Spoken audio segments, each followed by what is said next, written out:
How's everybody doing? Well, um,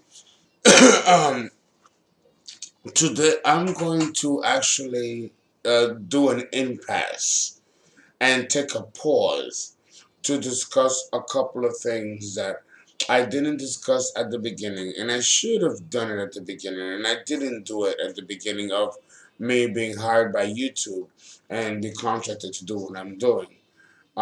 You have to understand that YouTube is fairly new. It's a fairly new platform. And a lot of people didn't know how to make use of YouTube. Now, since 2005, now a lot has changed with YouTube. Finally, people are getting the knack of how this works and how we can make this work.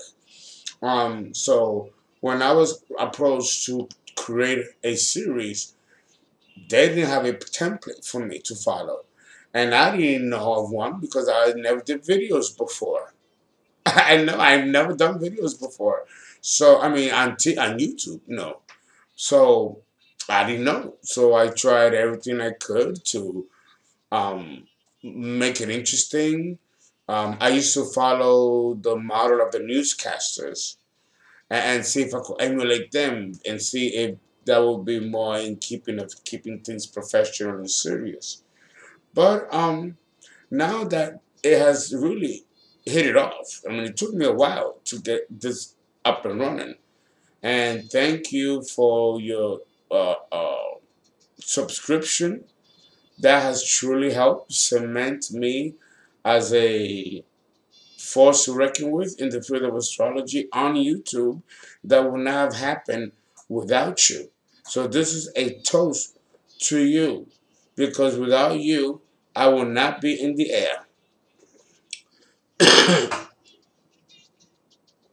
So there's a toast to you, my subscribers, and my future subscribers. And this is why I'm gonna do my absolute best to provide you with the best content available. And I'm going to make sure that as a professional astrologer and as an expert in relationships, that I give you all the tools that you need to have in order to make an intelligent decision when it comes to formulating a relationship with another human being. Astrology is the template and across the entire universe for how human beings relate and should relate and interrelate. Unfortunately, not everybody believes in astrology. You know, the church and the clergy has done a very good job of demonizing the art for thousands of years. And it seems like we still have quite a bit to go to kind of like show our authenticity and our validity. But that cannot happen unless you become involved and actually assert and attest to its authenticity. And that astrology is not just a theory, it's an actual blueprint, an actual roadmap as to how to live down here on this foreign place which we call Earth, which is not even our home, because we gotta die and leave it.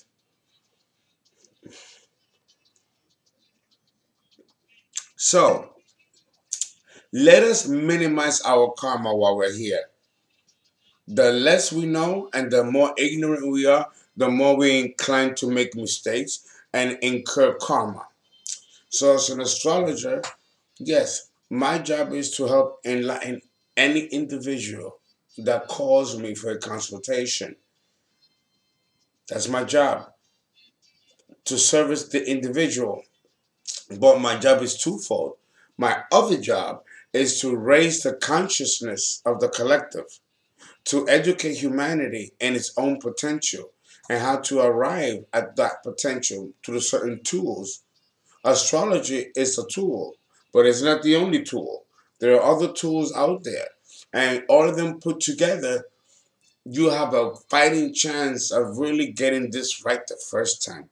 That way, we don't have to be bounded by karma and then brought back to this motherfucker and repeat the bullshit all over again, karma. So I'm going to also let you know today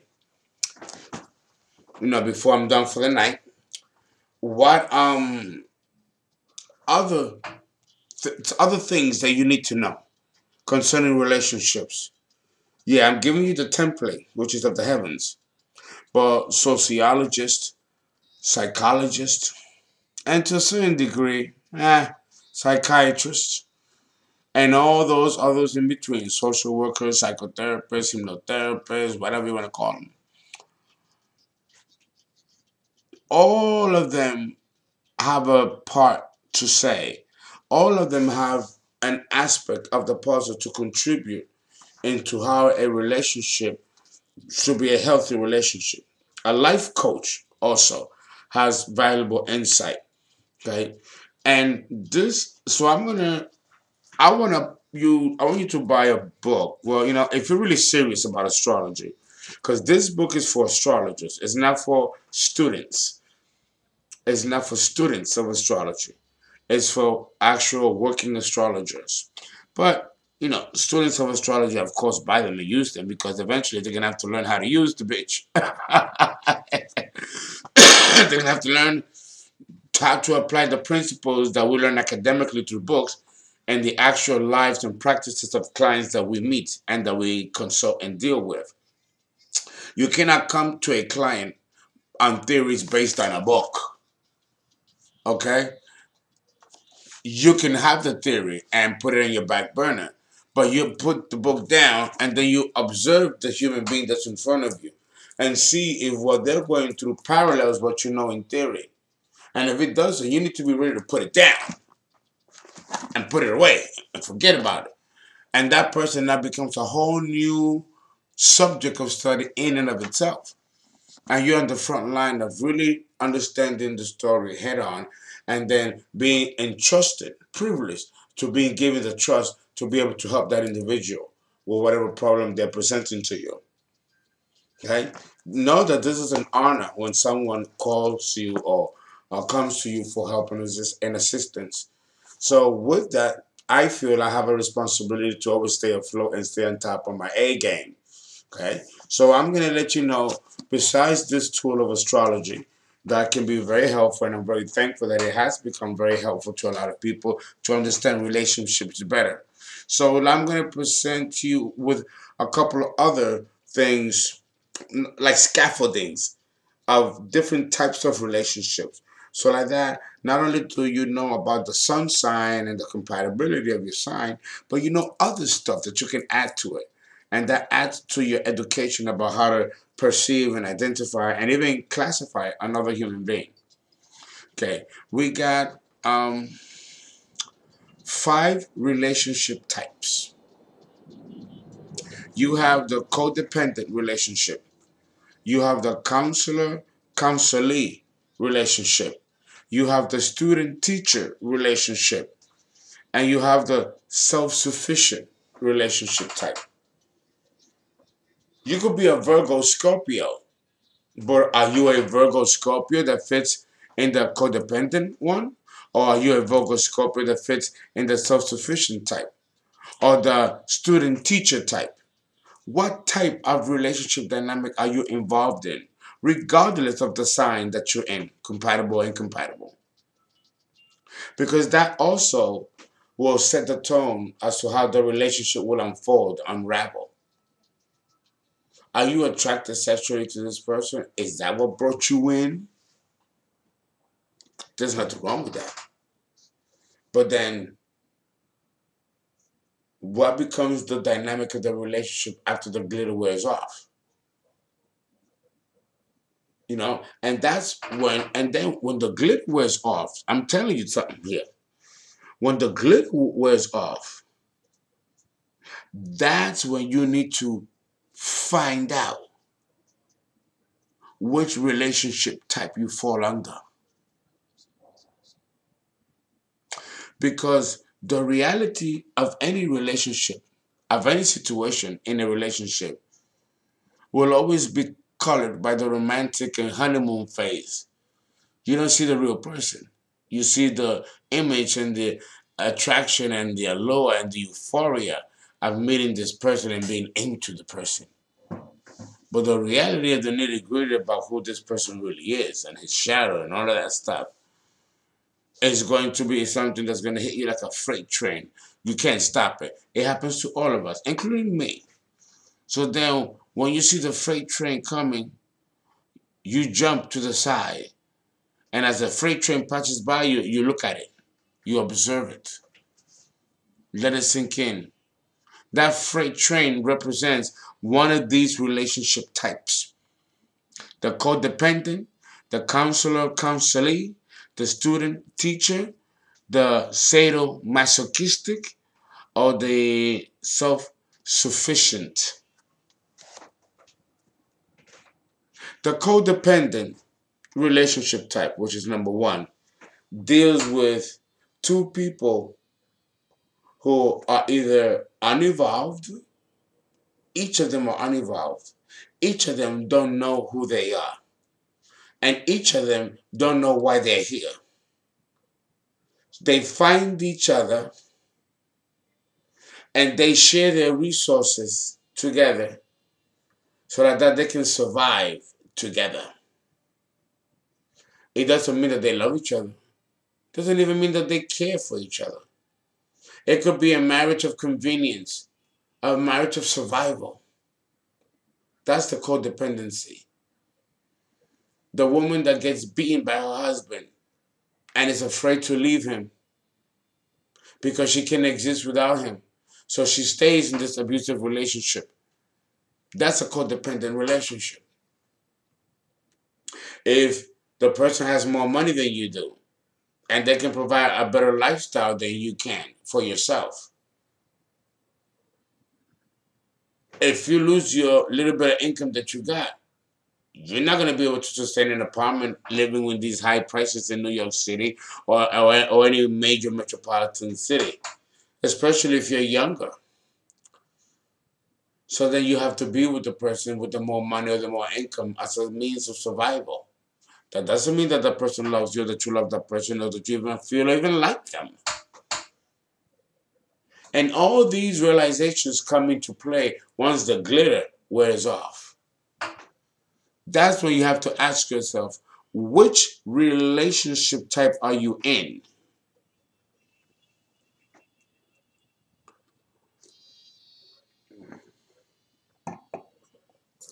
The counselor relationship dynamic is one where one partner feels that the other one has more knowledge and has more psychological insight than the person. And therefore, he can learn from this person and guide and mold his life according to the dictates of the counselor. So the counselor isn't the one in control. And the codependency, both of them become one controlling unit. And they will do anything to keep that codependency together, including blocking other people out. Okay? Understand that. The counselor-counselee relationship can be unhealthy if the person is not allowed to discover life on his or her own and make his or her own mistakes. Because we learn and grow from mistakes as well as from our triumphs. And sometimes part of the life lessons is not learned through books, but you have to experience them. And the person that's in a codependent relationship doesn't want to experience the harshness of life on their own. In fear they may not survive it. So they have to latch key. The counselee, again, it can be wonderful and it can be a lifesaver. I was in a relationship like that, counselee.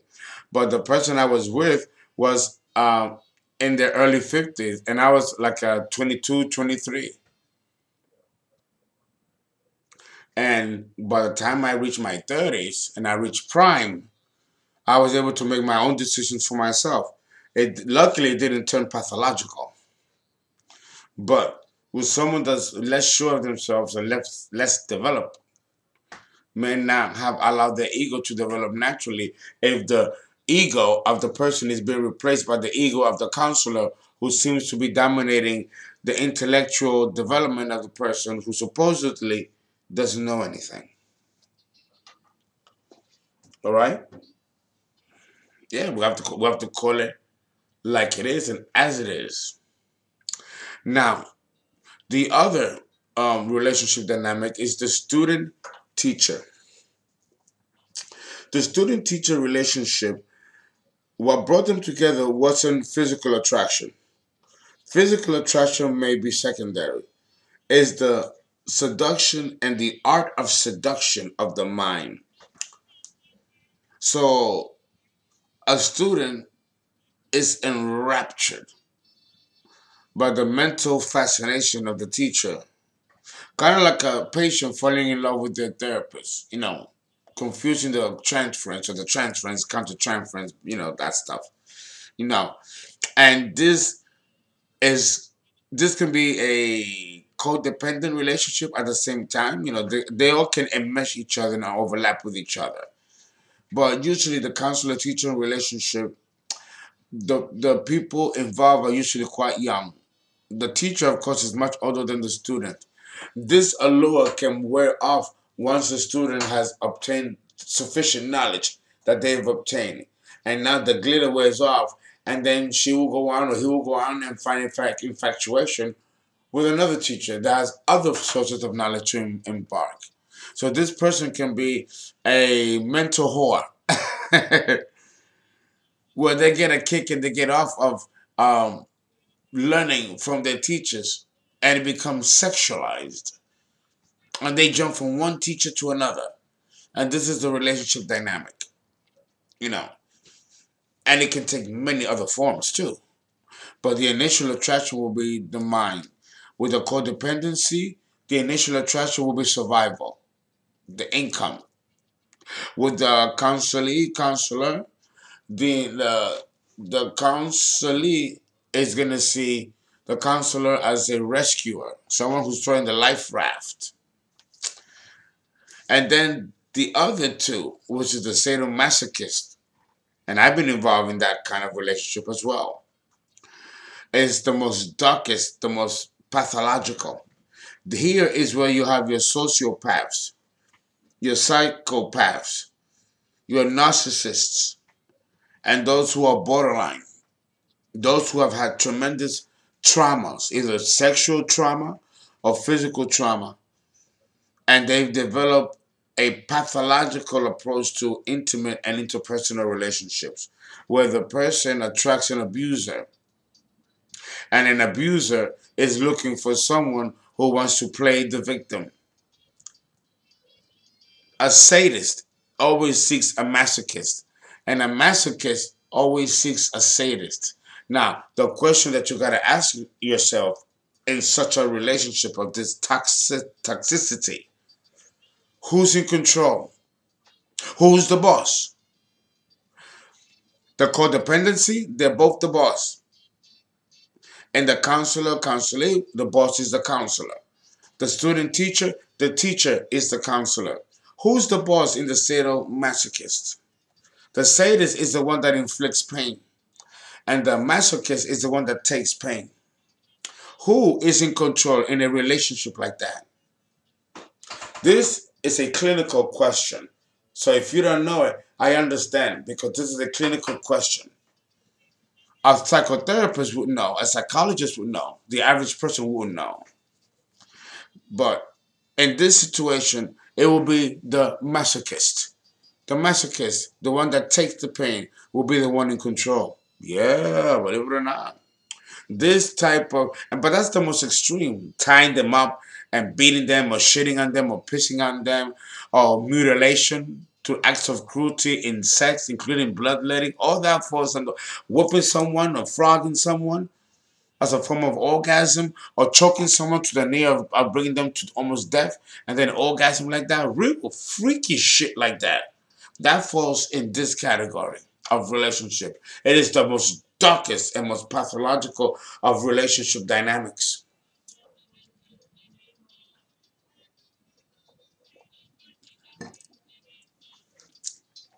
And this relationship dynamic, people who have been sexually abused and have had traumas in childhood, will almost always fall in this category. And then you have the self-sufficient category relationship, where you meet two people and both of them are very self-sufficient to the point where they don't need each other, and the relationship falls apart. It drifts apart. You grow apart because both of you are so self-sufficient, not just financially, but emotionally and mentally, with a strong fortitude of mental strength that no one can tell you anything, and therefore you just do what you want to do, and if you don't like it, when you get the fuck out. And when both partners have this attitude and they're together, they can make it work for a while, especially if the economics is good. When you're self-sufficient, you got no money problems. This is certainly what will bring them together. But what will tear them apart, not tear them apart, what will cause them to outgrow each other and move away from each other naturally. It wouldn't even be a fight. It would be a natural, because there's no emotional need or emotional sustenance that each requires from the other.